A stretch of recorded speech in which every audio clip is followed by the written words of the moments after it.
We're going to try to speak the English language today.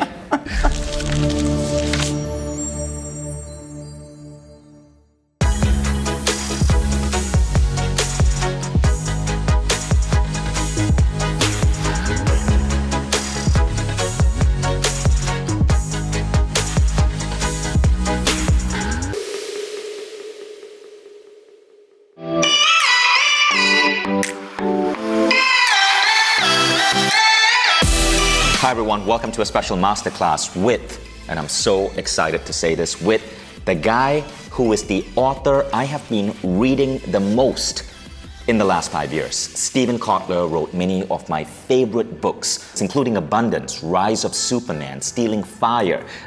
Stealing Fire as a book was so influential on my life, we actually made it the theme of one of Mindvalley's A-Fest. We made the theme Altered States of Consciousness, and it was inspired after I read your book. So it's such an honor to have you here, Stephen. It's great to be with you, Vishen. And we are filming this in Tallinn, Estonia at Mindvalley University. Stephen just addressed a room of about 640 people. They were people. I know you were thinking farm animals, but no, that was the last A-Fest. I was talking to the sheep and the goats, but this time it was 640 people. We have stepped up our game. We're actually talking to real humans this time. No more with the farm animals. We've changed their lives. Now it's humans. So guys, as you can see, this masterclass is going to be wicked funny as well. I love Stephen's sense of humor. And every time I mess up, he jumps in. But Stephen, other than being a brilliant writer and apparently a comedian, I also want to tell you a little bit about, for people who don't know you, why it's so significant to have you over here, okay? Because your list of accomplishments is just ridiculous. So I'm going to read the official bio. Stephen Kotler is regarded as one of the world's leading high-performance experts, New York Times best-selling author, an award-winning journalist. He's appeared in 100 publications, including the New York Times, Wall Street Journal, Forbes, Wired, and even Time magazine. He has written 8 amazing books: Stealing Fire, Tomorrowland, Bold, which was called a visionary roadmap for change by an American president, Bill Clinton. The Rise of Superman was the most talked about book in 2013 and the first book to land on the New York Times bestseller list in sports science, psychology, and business simultaneously. He co-authored Abundance, which spent 10 weeks on the top of the New York Times bestseller list and appeared in the prestigious Best Book of the Year list. And by the way, those of you who have known me for a while, in 2013, on Mindvalley, I declared Abundance my favorite book of the year. And back then, I didn't even know Stephen. And get this, and this is the thing I love most about Stephen Kotler, he runs Rancho de Chihuahua alongside his wife, which is a hospice care special needs dog sanctuary in the mountains of northern New Mexico. How cool is that? Despite everything you do, you love your chihuahuas. I do love my chihuahuas. It's pretty fucking cool. So let's get started with this masterclass, guys.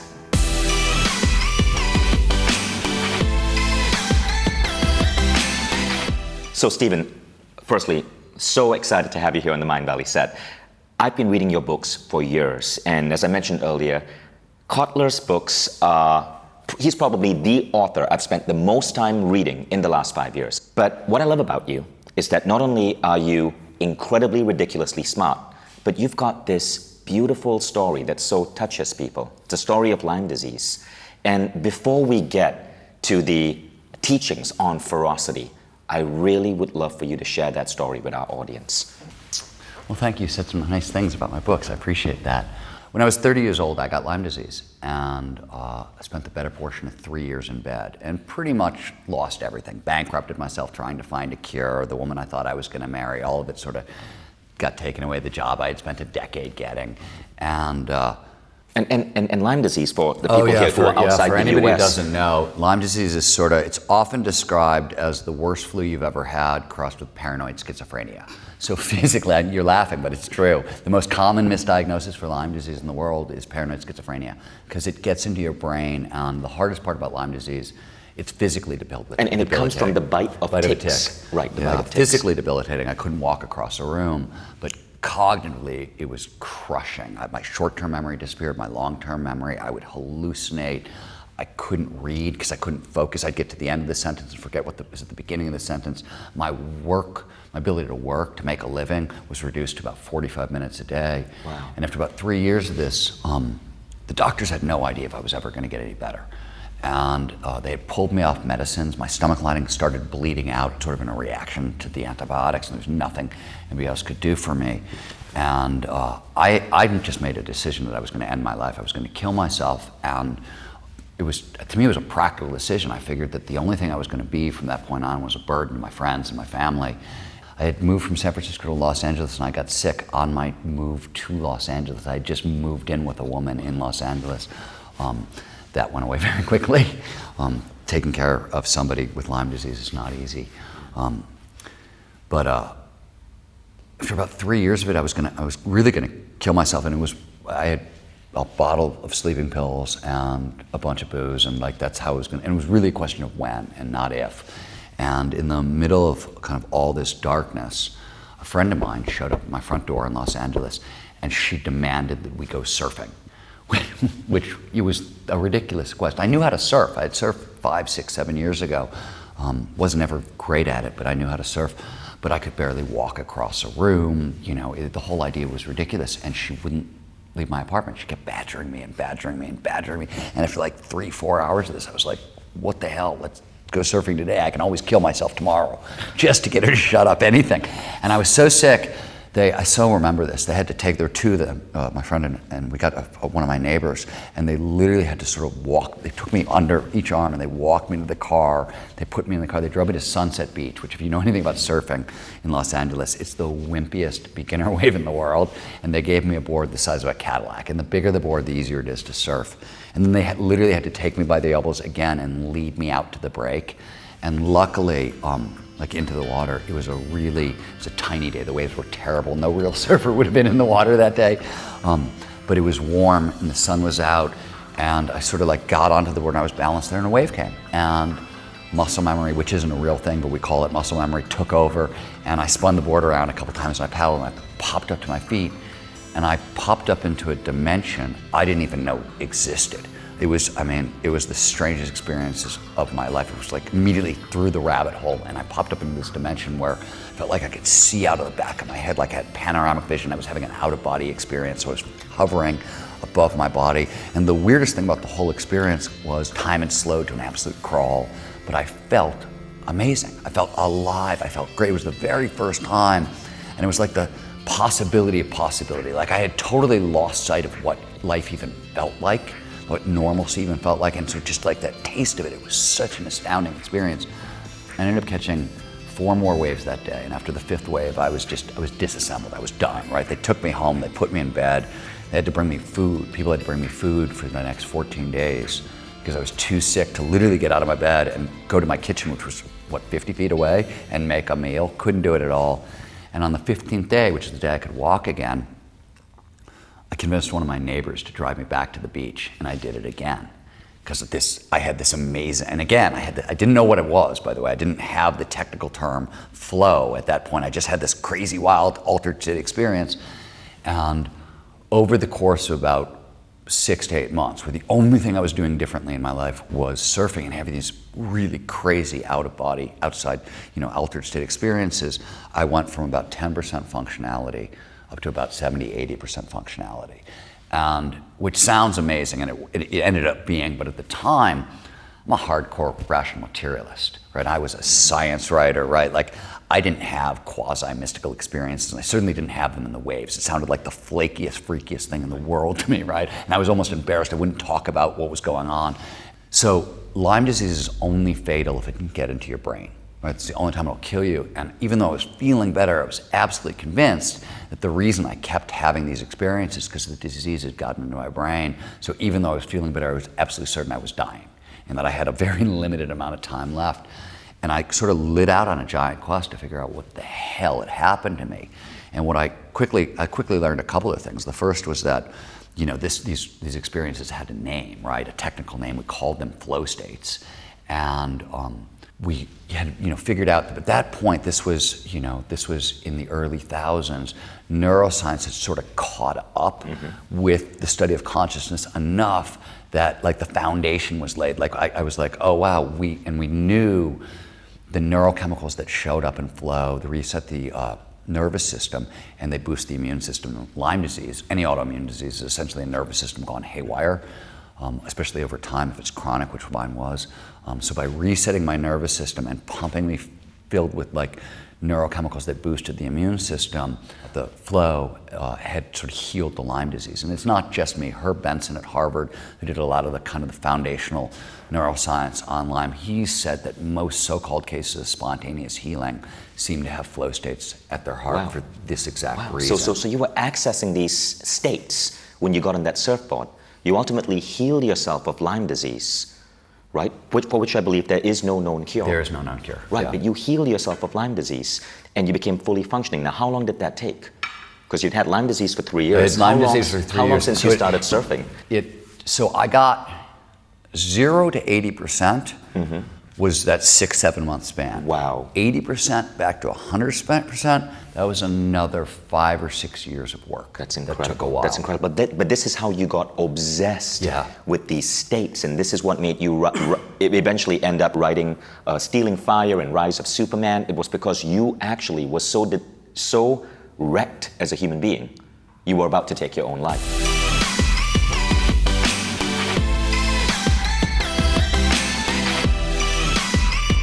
What I quickly realized, like after I figured out the medical stuff and whatever, I started to realize the same experience that had gotten me from seriously like subpar back to normal was helping normal people go all the way up to Superman. It's the same mechanism, right?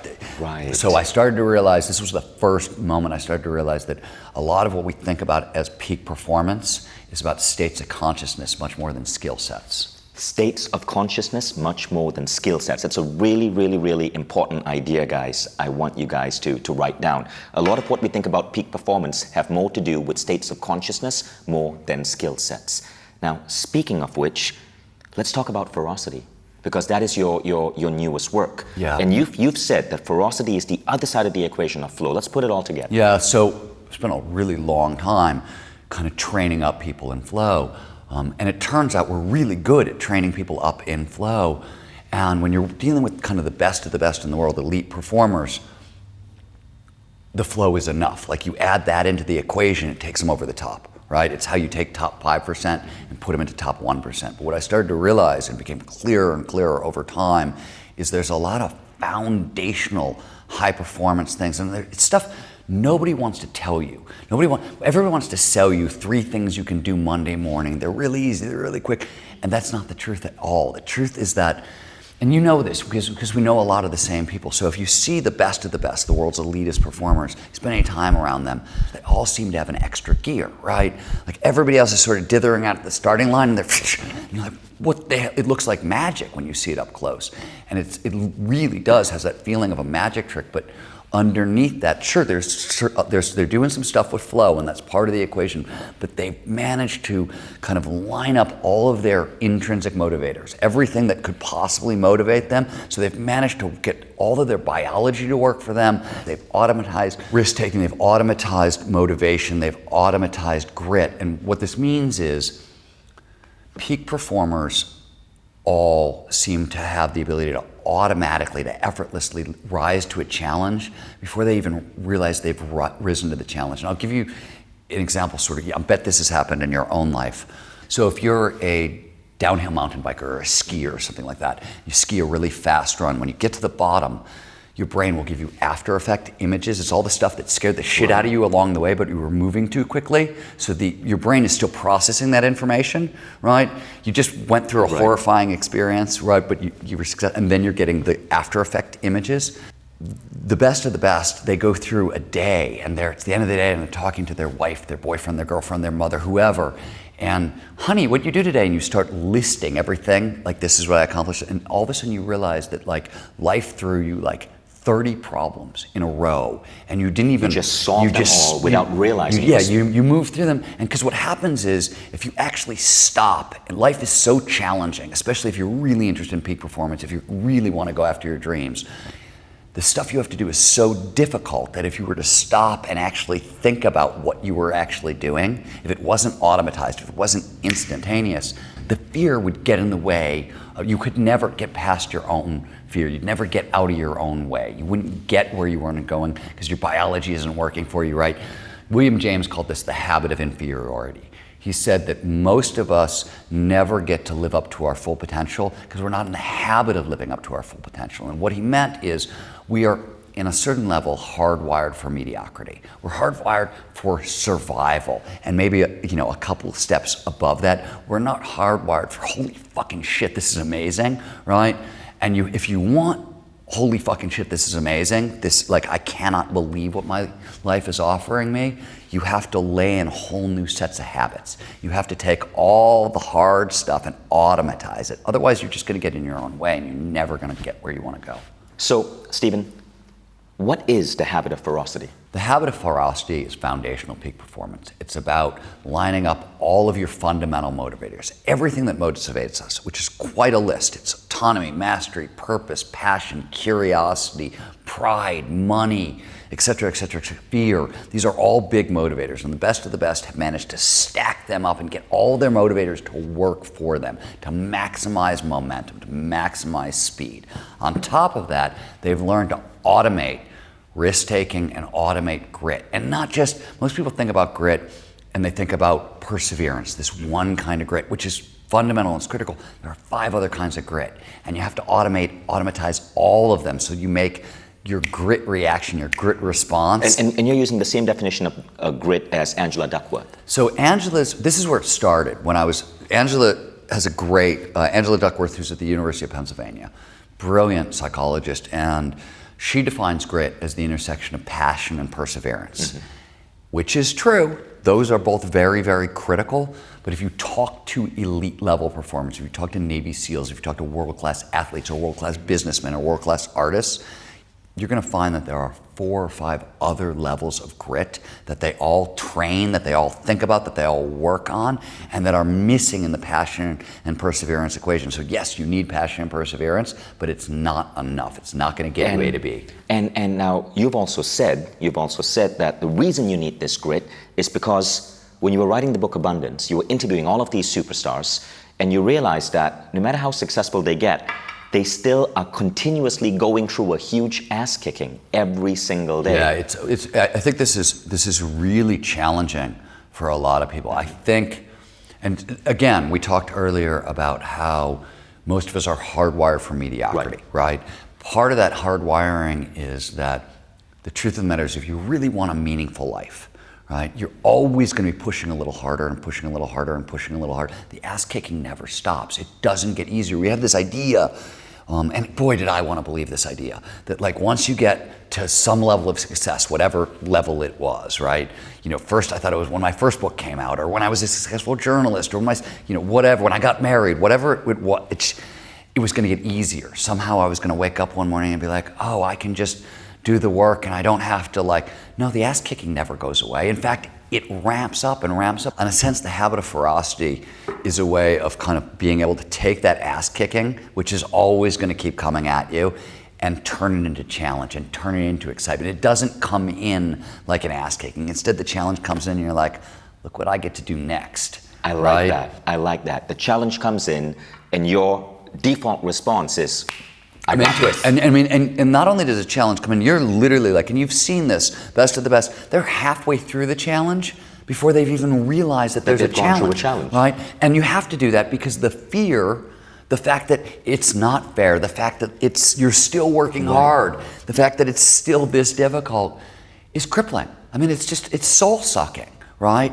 That it's that difficult, that it's that challenging. So if you can actually get into the challenge and get through it, think about it this way. When you go to the gym, right, the workout itself isn't that hard. It's getting to the gym, it's getting the thing started, right? So if you can automate motivation, automate risk-taking, automate grit, right?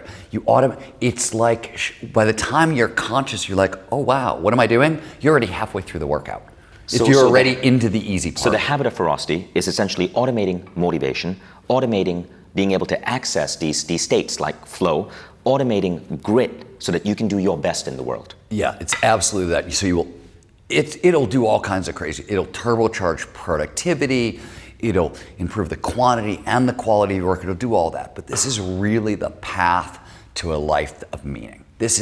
Nobody wants to talk about the amount of hard work that's required for actual meaning. They think that personal growth and personal development is enough to get you to a life of meaning. Personal growth, personal development will get you to the starting line, not the finish line. You still have to automate all these things and then turbo boost the whole equation with flow. That will get you there. So what you're saying is personal growth, the right kind of personal growth, might get you to the starting line where you know what you're meant to be doing, right? You know about that new business you want to build or this venture you want to take on or that book you want to write. But ferocity is what gets you to the finishing line. Right? It's what gets that book out. It's what gets that business out. Because when you're trying to do something big, inevitably, you're going to hit road bumps. Well, so think about entrepreneurship, and you know this as an entrepreneur. Most entrepreneurs fail on the third problem, right? Start a company, it's going great, first problem shows up and everybody rallies around, oh, we're gonna, right? And then a month later, that second problem shows up and you lose the weaker members of the team. That's when they go away. And by the time you get to the third problem, that's when you're like, oh my God, this is really gonna take everything I've got, literally. And T.S. Eliot said that, it costs nothing less than everything, no less than everything, which is what meaning actually costs. It's gonna take everything. That's the point. That's how you have to, Jung wasn't wrong, right? You have to go through that tunnel of darkness to get to the meaningful life. The ferocity, the habit of ferocity is what drives you through that tunnel. Now, because of that word ferocity, I think a lot of people think that this is mostly meant for men, right? But I think you've said that actually the people who benefit from this, the subgroup, is women working in a creative job. Yeah, I think that's really true. I don't want to say it's the only subgroup, but I do think the requirements of creativity and femininity, and let's not even talk about sex, let's just say the requirements of creativity and femininity on any level, it's a softer, more emotional, you have to be open to that stuff. There's no other way to do it. And it's great for creativity. It's great for getting in touch with yourself. But the reality is you get your ass kicked, right? You've just opened yourself up to tap into your creativity, and now you're gonna get your ass kicked. You have to, and when I say ferocity, I don't mean aggression. I'm not training people up on how to be more aggressive, right? Skip out into the ring and punch them in the nose. That's not what we're doing here. It's about learning how to always be attacking your own life. The habit of ferocity is exactly that. It's sort of teaching you to be in attack mode, but you're not attacking the world, you're not attacking anybody else, you're attacking your dreams. It's teaching you how to kind of always compete with yourself and win. People will always compete with themselves, but they often end up kicking their own ass. This is how to compete with yourself and win. Phenomenal.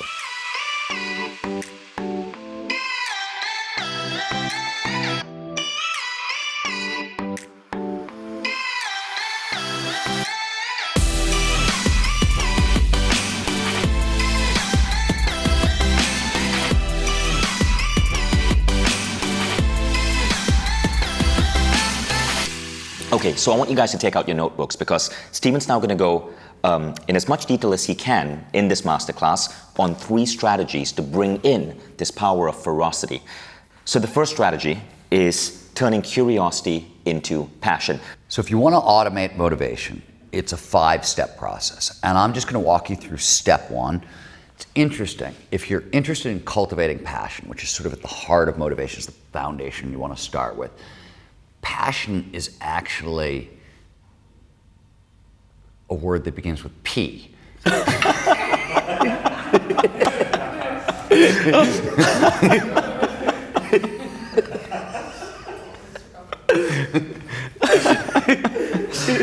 Yep, ladies and gentlemen, Stephen Kotler, folks. Stephen Kotler. So next comes A. And then the ass. You can start with the pump, and you add the ass. That's how you get ass, action, right? You want to call. All right. So if you want to automate motivation, the place to start is with passion, and passion actually begins with curiosity.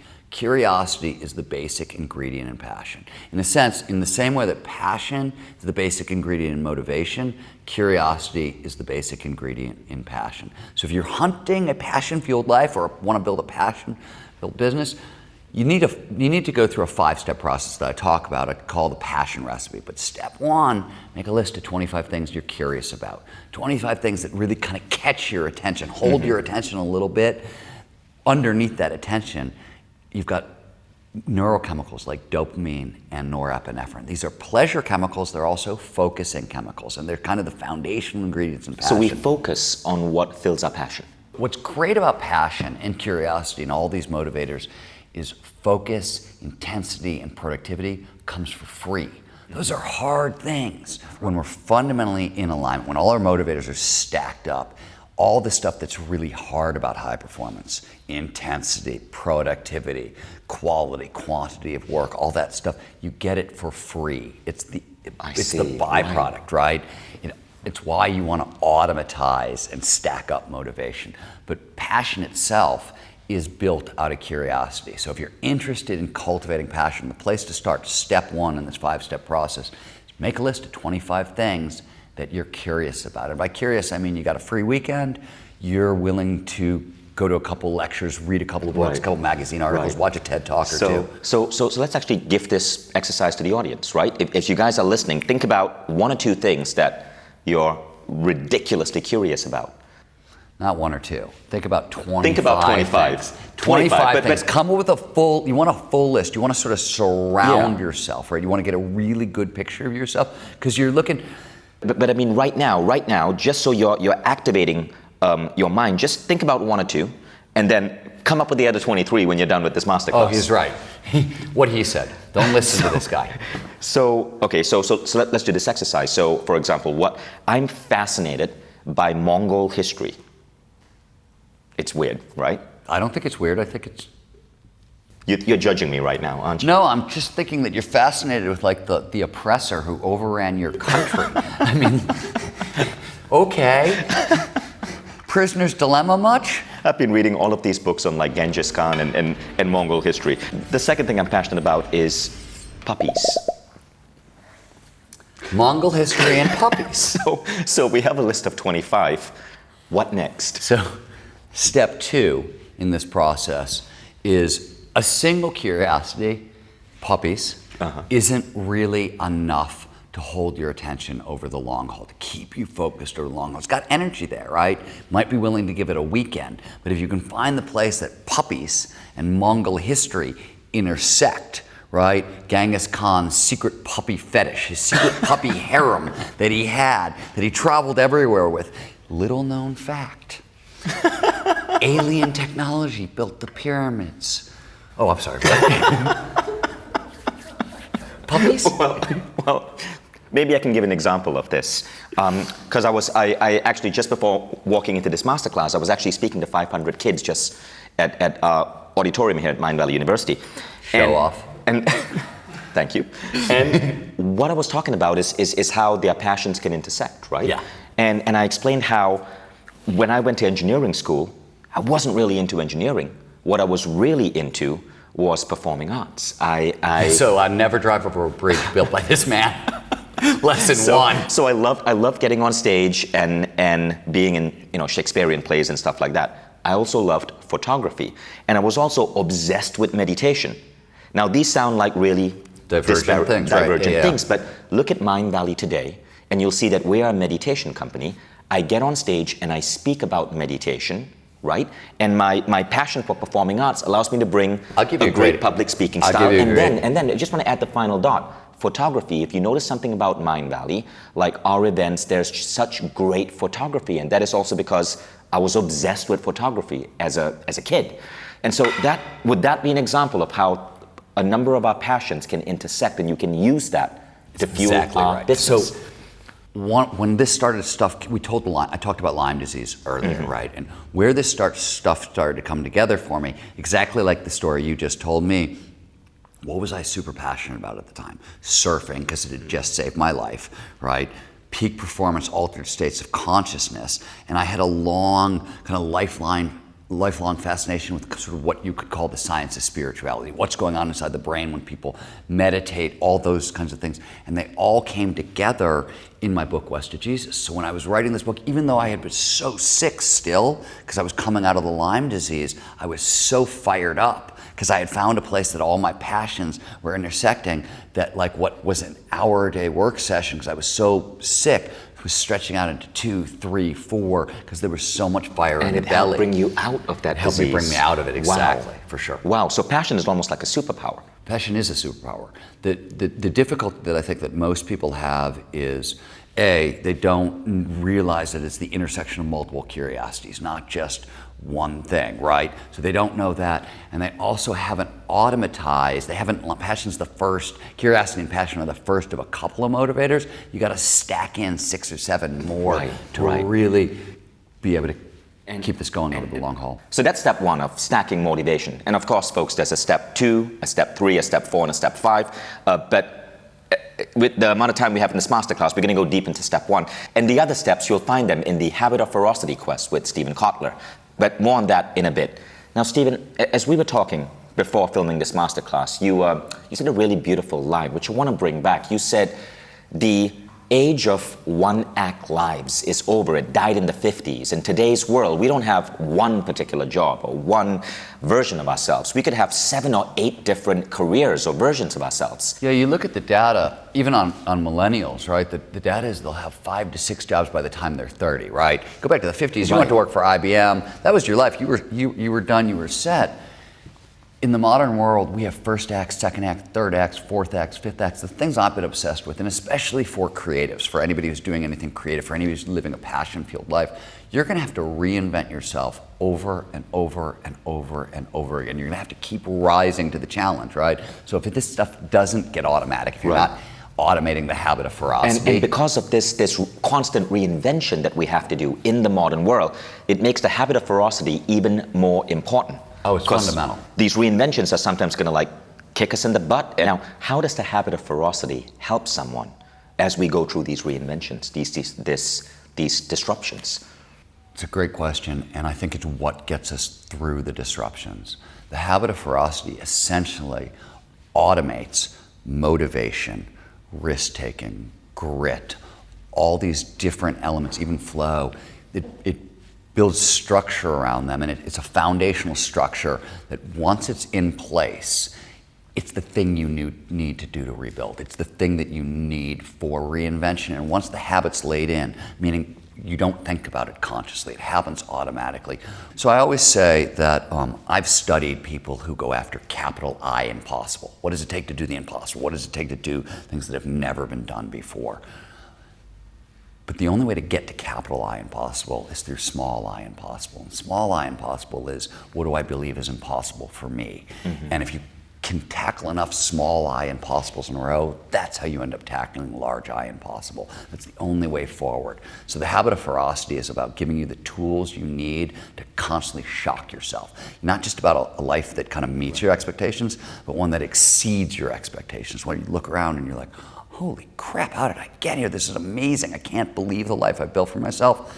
That's what we're aiming for here. Now, if you'd known this information when you went through your disruption, when you basically lost your career, how would things have been different? Honestly, I think I would have shaved 5 years off. Like each time I've had to rebuild my career, it's taken 5 to 7 years to really do it.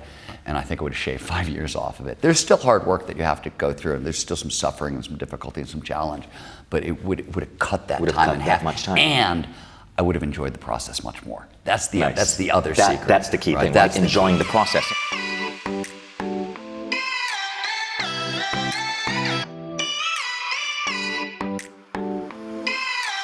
Let's go on to the second strategy here, which is an interesting one. It's the power of autonomy.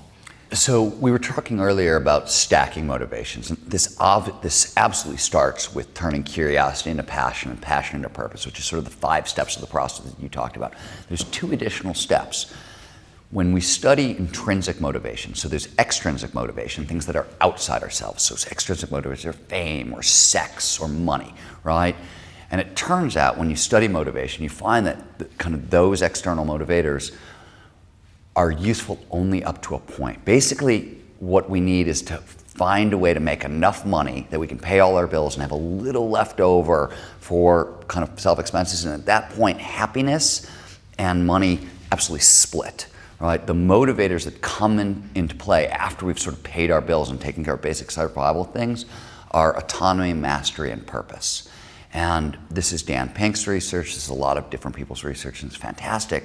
But there's a fundamental question that nobody talks about, which is, okay, great, autonomy is a motivator. First of all, what the hell does that mean? And second of all, how much autonomy do I actually need, right? Nobody really talks about it. They're both interesting questions. So, and they also get mystified, right? People like to make things into, passion gets mystified into a much bigger deal than it actually is.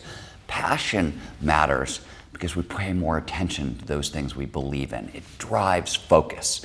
And first of all, as a side bonus, flow has a bunch of triggers. So if you want to kind of turbo boost any process, you want to be tapping into flow triggers along the way. Flow follows focus. It can only show up when all of our attention is in the right here, right now. So all the flow triggers drive focus into the present moment. Passion is a flow trigger. We pay more attention to those things we believe in. Autonomy is another flow trigger. We pay more attention to those things when we get to choose what we're doing, right? We like steering our own ship. If you think about autonomy, mastery, and purpose, autonomy is the desire to steer our own ship. Mastery is the desire to steer it well, and purpose is the desire for the journey to matter. Wow, right? I like that. So autonomy is the front edge of this stack, and you absolutely have to strive for it. Now, by autonomy, I don't mean you have to absolutely be an entrepreneur and work for yourself and all that kind of stuff. Maybe, but maybe your dream job is actually working for Google or working for Mindvalley, or right? You could go to work for somebody else, but you need to be able to control your own fate.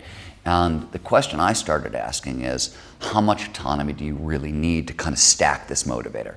And it turns out, nobody's looked directly at this question, but there's a lot of really cool indirect evidence. So, for example, Google has tapped this motivator famously with their so-called 20% time. They allow any engineer who works for Google gets to spend 20% of their time, so basically a day a week, working on a project with their own desire, their own devising, right? And this is an incredibly powerful tool for Google. It really works. In fact, a couple of years ago, probably 8 or 9 at this point, I don't remember who did it. Somebody wrote an article about how Google had killed off 20% time and it wasn't working, right? And Wired went, I don't think that's true, and they did an investigation. And the article that they resulted, the headline was, Google couldn't kill 20% time if they tried. That's how baked in and important it was to the culture. So what do we know? We know that you can tap autonomy with 20% of your time. That's what Google taught us. Right. But it turns out Google took their idea from the company 3M that had been doing this since the 60s with 15% time.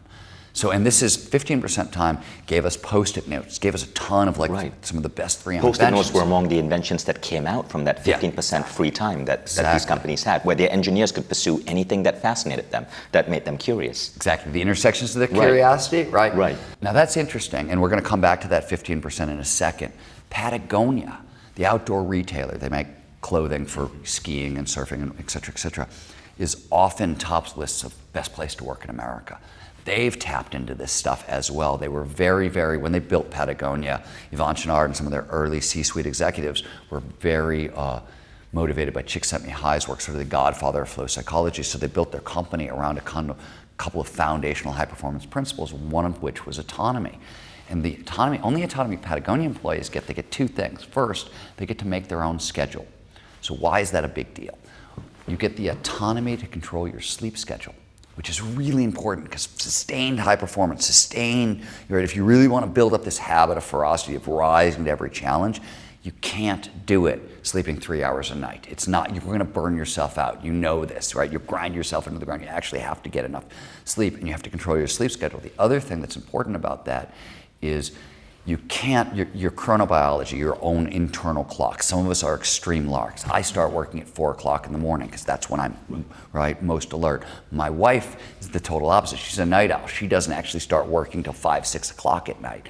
So if you can control your own schedule, you A, can control your sleep schedule. B, you can control when you're working. So you can start your work day when you're faced with your hardest, most challenging task and be most refreshed, be most productive. Right? So you're getting your biology to work for you instead of against you. So that's the first half of what Patagonia did. So the other thing that Patagonia did is, it's obviously a company filled with outdoor athletes. It's founded by Yvon Chouinard, a big wave surfer, rock climber, built the headquarters right on the Pacific, and he has a house rule: let my people go surfing. Right. Right? And the idea here is, not only do you have the autonomy to make your own schedule, you have the autonomy to go surfing whenever you want to. So you could be in the middle of a meeting, you could be on deadline, project is due, doesn't matter, you can go surfing. This sounds weird. It matters for two reasons. One, too complicated to go into now, though I talk about it in the Quest, surfing is packed with flow triggers. So it's a high flow activity. Right. So he's giving his employees the autonomy to chase their highest flow activity, and surfing is exercise. And remember, at the start of this, we were talking and I said, most people are trying to train up skills and they need to be training up states of mind. Exercise automatically switches our state of mind. Right, you start 20 minutes in, you get what's called exercise-induced transient hypofrontality. It means our prefrontal cortex, the part of our brain that is generating our inner critic, that nagging, always on defeatist voice, gets very quiet. It's the front end of a flow state, right? So that happens automatically. You've just tired the brain out a little bit, it shifts your consciousness. Right? You're going from beta waves down to alpha waves, it's a consciousness shift. At a baseline for autonomy, you're looking for exactly what Patagonia gave their employees, right? Make your own schedule so you can control your sleep schedule, you can control your productivity, you can start work when you're at your most productive, you can chase your highest flow activity, and you can get the exercise you need to reset your consciousness. You want to take it one step further, aim for what 3M was doing, 15% time, right? So that's 1 day a week. It's just really about an afternoon a week or an hour a day. So that's what you're aiming for. But what do we do if our company doesn't give us this benefit? Get up early, stay up late, negotiate with your boss. One of the things I always create that space. Yeah, create that space. One of the things that and what if we are in business for ourselves?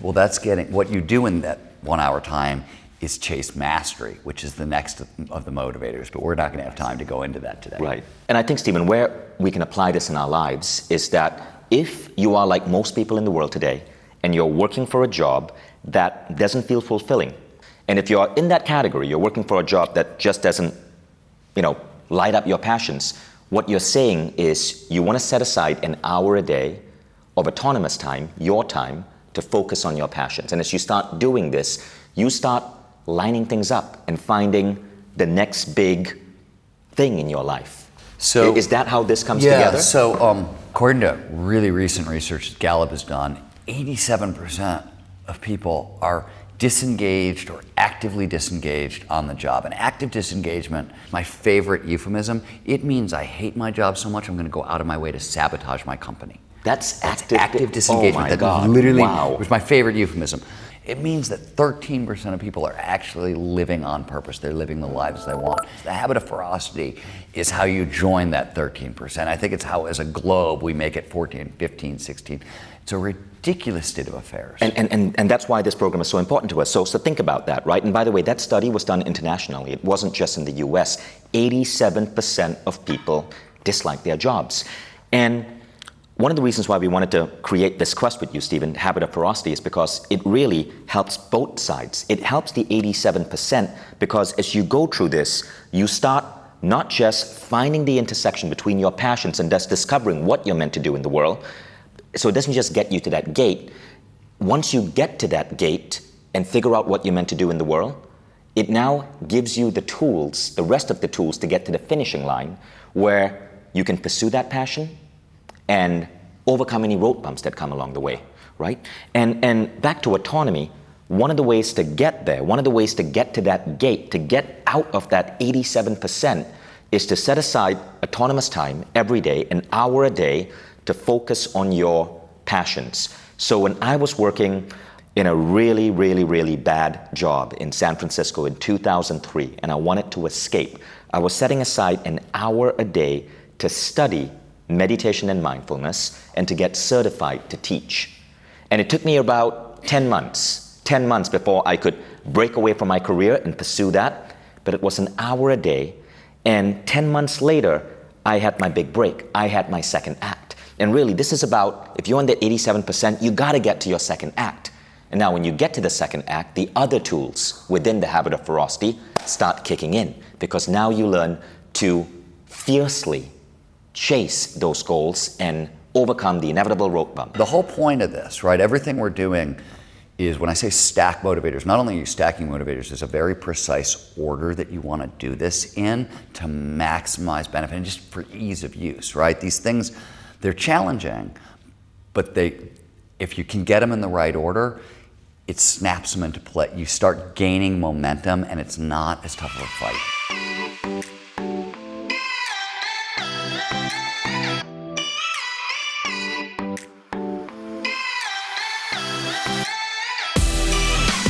I want to get to strategy 3, which is be the best when you're at your worst. In short, grit. Most people, when they think about grit, they think about perseverance. And that's the only kind of grit that they have. And it turns out, if you really look under the hood at grit and kind of break it down and really look at the neurobiology of grit especially, what you see is that there are 2 precursors to grit that are mandatory, and then there are 6 different kinds of grit that you need to train. And what's sneaky and unfortunate perhaps, they all have to be trained independently. There's no, you can't stack them together. They all have to be trained one at a time. And one of them that you really see in peak performers, and they really train independently and you don't see elsewhere, is the grit to be at your best when you're at your worst. So I'll give you an example from my own life. Be your best when you're at your worst. Let me teach you, how do I train this, for example? When I have to give a speech, okay? I'll write the speech, I'll practice it a couple times out loud, I'll do it for my assistant, and then I will pick a day when I'm exhausted, like I didn't get enough sleep the night before, and then I will work hard all day long, right? Put 10, 12, 13 hours in. Then I'll go to the gym and work out as hard as I possibly can. I'll come home, I'll grab my dogs, we'll go hike up a mountain in the backcountry behind my house, and I will do the speech then. And if I can do the speech when hiking up a mountain after an exhausted day, I know I've got it down. And you laugh and you're like, oh, that sounds crazy extreme. But I fly all over the world to give speeches in really high pressure rooms where I'm jet lagged and I haven't got sleep all night. Maybe I haven't gotten proper meals and maybe 1,000 things have gone wrong. And I got one shot to really nail this content. And so if I hadn't done that kind of training, I can't tell you how many times this has saved my ass. And it's the same across the board. So you see this with peak performers. They actually practice being their best when they're at their worst. And unfortunately, the good news is it's remarkably easy to train. The bad news is you actually have to be at your worst to train it, because what you have to do is you're training down anxiety. It's not that, by the way, that level of performance gets any easier. It's that you can remove the fear from it. You can know that you can actually perform at your best when you're at your worst, and that's what allows you to rise to the occasion. Simple ways to train this. I'll give you a way that I took out of action sports. So as an action sport athlete, one of the secrets to sort of staying out of the hospital is, how do I maintain my balance under conditions of exhaustion? So every time I go to the gym, I do my normal workout, and then I end my workout with sort of some intensity sprints, usually on the rowing machine, jumping rope. And then I got on a balance board, an Indo board, and I force myself to stay on it for 10 minutes without it touching the ground. So I have to maintain my balance under conditions of absolute exhaustion. And as a guy who's broken 80 bones along the way, I can tell you, once I started doing this, I stopped putting myself in the hospital. I was training myself to be my best when I was at my worst. Same thing with creativity. Creativity is incredibly difficult when you're exhausted. The neurobiology, the brain, sort of, the more tired you are, the more anxious you are. The more anxious you are, the more you're putting norepinephrine into your system.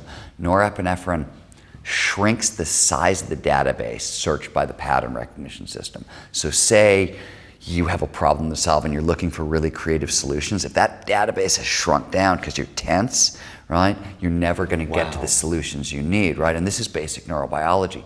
And the example that everybody's familiar with is the fight or flight response, right? When we face acute fear, the brain limits our choices to 3: fight, flee, or freeze, right? The same thing happens under any conditions of anxiety. It gets smaller, our options shrink the more anxiety there is. And obviously when we're at our worst, when we're tired, when we're not energetic, when things are going on in our life, we've been fighting with our spouse or our kids, or take your pick, right? You have to train yourself to be your best when you're at your worst. There's no other way you're going to do it. The Navy SEALs have a saying. They say when you face a challenge, you don't rise to the occasion, you sink to the level of your training. And that's because when fear gets introduced in the equation, it limits our options. So you're going to get what you train. So you absolutely have to train being your best when you're at your worst. That way, when life keeps throwing challenges at you and challenges at you and challenges at you, when you're exhausted, you've already automatized rising to that occasion. So it's going to happen automatically. You're not going to have to think about it. And I know this is a framework that you outline in The Habit of Ferocity. It is a framework, and the grit to be your best when it matters most, or when you're at your worst, is only one of 6 levels of grit that you actually have to train. But they have to be a tight stack so you can get through this stuff and get on to the next challenge. That's fantastic, Stephen. I learned so much from this conversation. So I want to attempt to summarize based on my notes to the people who are watching. So the first thing is, you learned about this concept called ferocity and how personal growth will get you to the gate, right? Personal growth might help you find your mission. It'll get you to the gate. But then, that's just the starting line. And there's an ending line that you have to get to. And between the starting line and the ending line, there are going to be barriers. And I think, Stephen, you were saying that in your research for books like Abundance, when you speak to these incredible individuals like Branson and so on, they're constantly running away from something while running to something, right? Yeah. And ferocity gets them there. Yeah, this is something I've seen over and over. The best of the best are always kind of running towards something just as fast as they're running away from something. And you need that double motivation. You need actually way more than that double motivation, right? But that's sort of the grit to go right at your fears, that's a different kind of grit we're talking about, but absolutely. And so the first strategy that we spoke about was basically finding your passion. And the exercise that you were given was to make a list of 25 things you're curious about, find the intersection between them. You can go and do this exercise after the masterclass, or those of you who enroll in the quest, we're going to guide you through this exercise and all the other steps. And it's a 5-step process. We covered step 1 over here. The other 4 steps are in the quest. So the first one was finding your passion. That gets you to the gate, right? Yeah, turning curiosity into passion is just the starting point. Then we spoke about the power of autonomy. 87% of us are in jobs where we are actively disengaged or disengaged. 87% of us. But we should also remember that the days of one-act lives is over. It ended in the 50s. Today, if you're in a crappy job, it doesn't mean that that's going to be your life. There's going to be a second act and a third act. You want to change acts as fast as you can. And we change acts by applying the power of autonomy. And you spoke about how if we are disengaged with our job, set aside an hour a day where we can look into our passions. Just like I switched my career and ended up starting Mindvalley because for 10 months I set aside an hour a day where I can go deep into mindfulness and meditation and figure out how to build a business around it. And all of us can apply that hour a day. Just take it away from your Netflix time. Now, third, you spoke about grit and the importance of grit, okay? And I know grit, that you go so deep into grit. There are 6 types of grit, and there are ways to build it up, and each one has to be trained separately. And you kind of now have an idea of grit. Those of you who want to go deeper, a lot of that's going to be covered in The Habit of Ferocity. One of the key things that you're going to get out of this quest, other than finding that purpose, that direction, and then being able to accelerate towards it, is that you end up 5xing your productivity. You literally become so much more productive. But here's the thing. You're becoming productive in the right direction. This is not becoming more productive at the job you hate, at the career you want to get out of. That's a recipe for disaster. This is about finding your compass, going in that right direction, and then magnifying your productivity there, would you say? That's exactly right. You're going to 5x your productivity towards your dreams. This is about lighting a fire that's going to fuel you for the rest of your life. And in the quest, you're going to learn how to automate motivation, how to automate flow, how to automate learning and creativity. So you actually end up learning more and you're more creative, and how to bring in grit into your life. And grit is really the requirement for achieving a life of doing the impossible. The impossible, as Stephen said, with a capital I. So here's what we're going to be covering. You're going to learn how to turn curiosity into passion, passion to a lifelong purpose. You're going to learn how to set high, hard, and clear goals. You're going to learn how to create a lifelong high-performance routine. And you're going to learn the perseverance to create a life of ultimate performance, personal success, and transcendent meaning. So before we move on to the rest of the masterclass, I'd like to share with you a couple of things people are saying about Kotler's work. The Washington Post said, Kotler does a great job of explaining the science. And this is one of the reasons why we wanted to work with him. He genuinely brings in science. The famous Jason Silva, futurist and host of National Geographic's Brain Games, said, Kotler is more than just a brilliant writer. He is the guy you want to have a transcendental conversation with. Howard Bloom, the neuroscientist, said, it's difficult to think of a writer more invigorating and tuned in than Kotler. Recode said Kotler is a generous and wise tour guide. His enthusiasm for his subjects is infectious.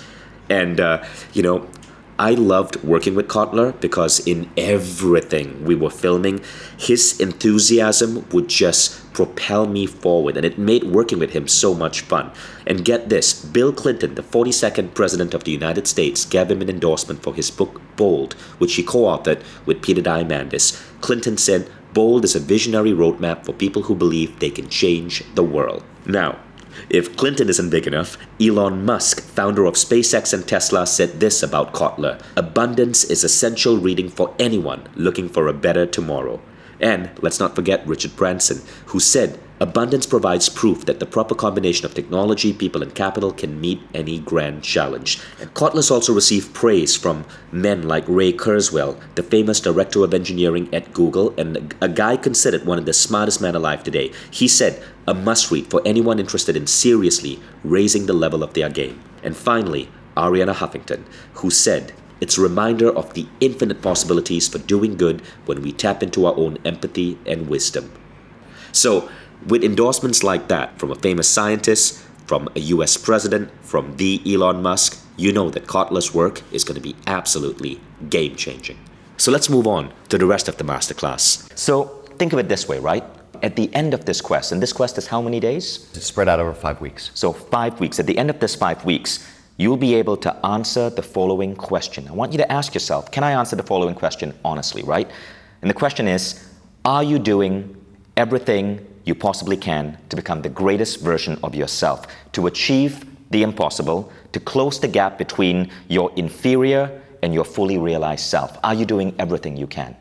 And if the answer is no, I think this quest is really going to help you get there. Okay, so I'll give you an idea of how the Quest functions. Now, some of you may not be familiar with Mindvalley's Quest platform. Quest is one of the highest performance online learning platforms in the world. And the reason for that is because online courses don't really work very well these days. I think the completion rate in an online course is about 8% globally across all online courses. Wow. Now, with Quest, we're seeing completion rates that can get all the way up to 80%. That's like a 10x improvement. And the reason it works is because Quest works almost like a game. It's only 20 minutes a day, so it's micro-learning. So anyone can fit these ideas from Kotler into your lives. 20 minutes a day.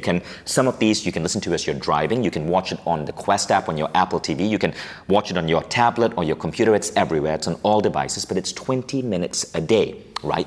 Most Quest users, they start this, they wake up, they might go to the gym or meditate, and then they tune into Quest and they do their 20 minutes.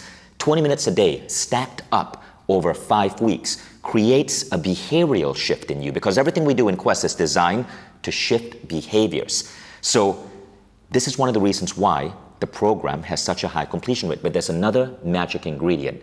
Quests are done with a community.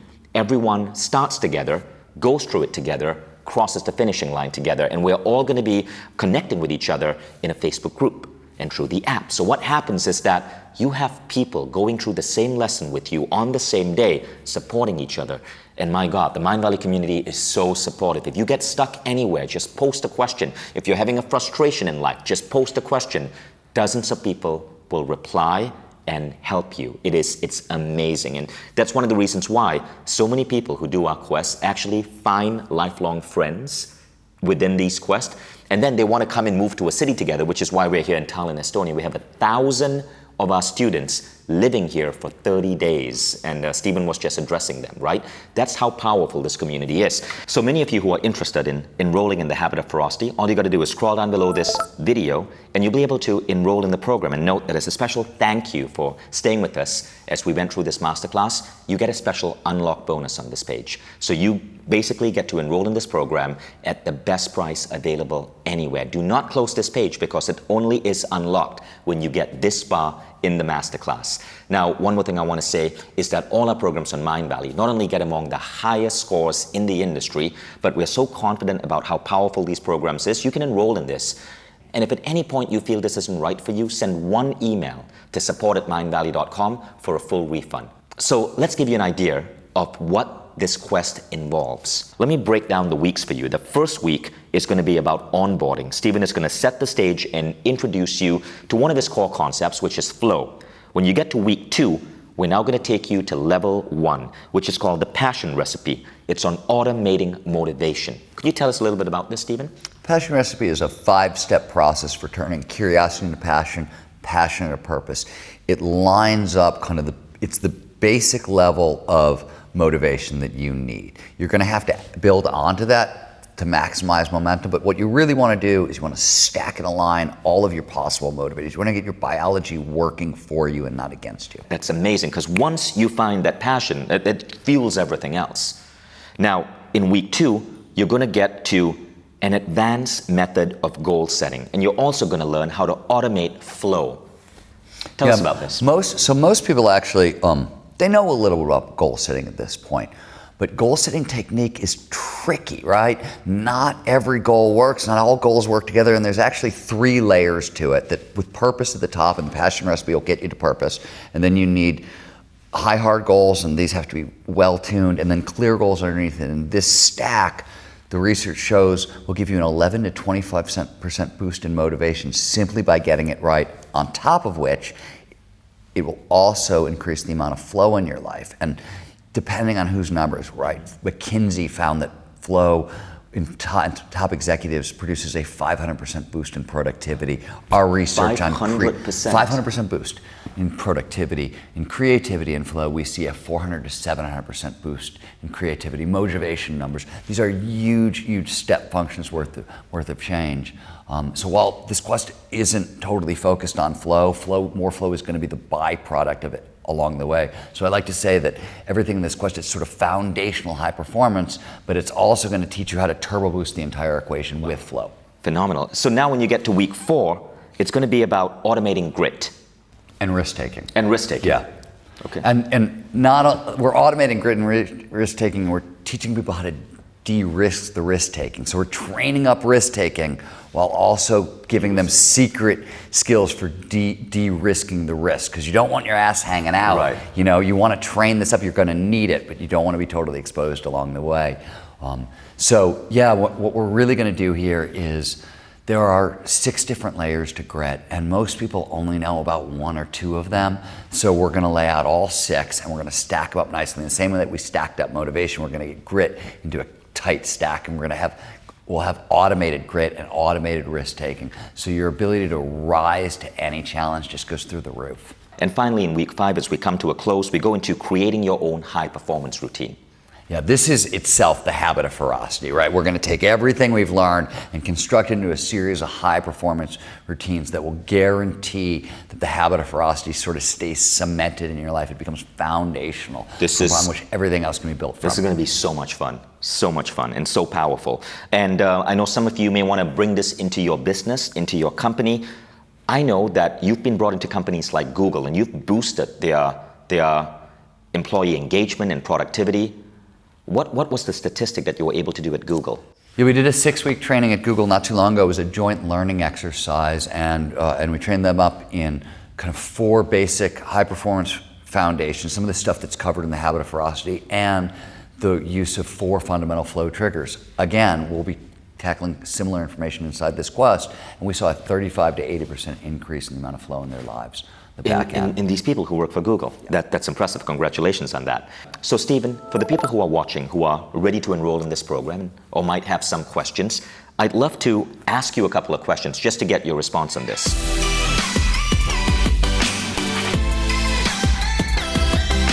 So the first question, Stephen, is why now?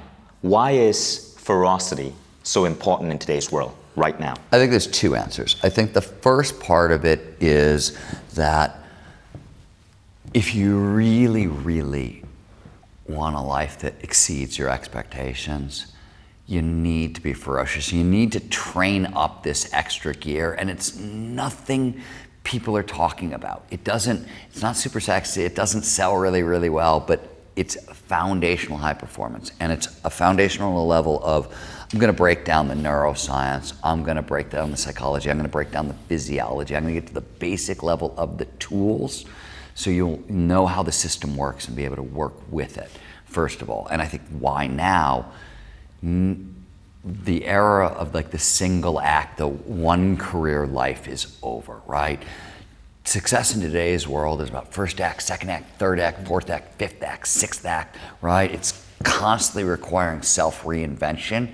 And if you haven't trained up this habit of ferocity, you're gonna get eaten alive along the way. Right, that's beautifully said. Now, in the program, you mentioned the importance of passion, the importance of goal setting. I mean, these are key things in the program. But one user wants to know, how is this different from just your regular purpose, passion, or goal setting course? It's a fair question. So first of all, I will say that most people who are teaching purpose and passion and goal setting are teaching at the level of psychology. They're not talking about the underlying neurobiology. If you're not talking about neurobiology, you're not talking about mechanism, right? And if it can train you up in the fundamental mechanisms, everything else snaps into place. It's no longer wishy-washy, it's really, really clear. That's point A. This course will also layers in a flow layer, so the state of optimal performance, right? On top of that, it's layering in not just a grit layer, the 6 levels of grit and the 2 foundational grit precursors. And when you lock all these things together and can work with them in unison, get them all to work for you, that's how you really achieve escape velocity. There's so much science in here. There's so much practical approach, and there's so many tools and mechanisms, because you really wrote the books on these subjects and you studied the world's top performers. I did, yes. So now the final. Look at me. Now, here's another question. People are really busy. How many hours a day or a week do they have to commit to get the best out of this program?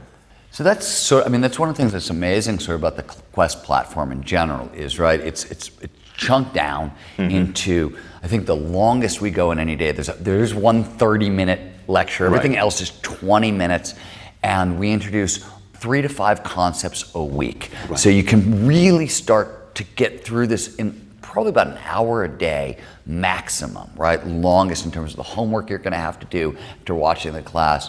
It's an amazing... And that's just for one day. That's like one day that's about an hour. Yeah, the maximum. Right. The maximum. So it's interesting how much benefit you can get from such a little bit of input. Right, and note that you're not just watching videos, you're actually applying, because one of the key things that help you truly transform is your rate of application, how much you apply what you learn, and Quest is designed to get you to apply so that you build new behaviors.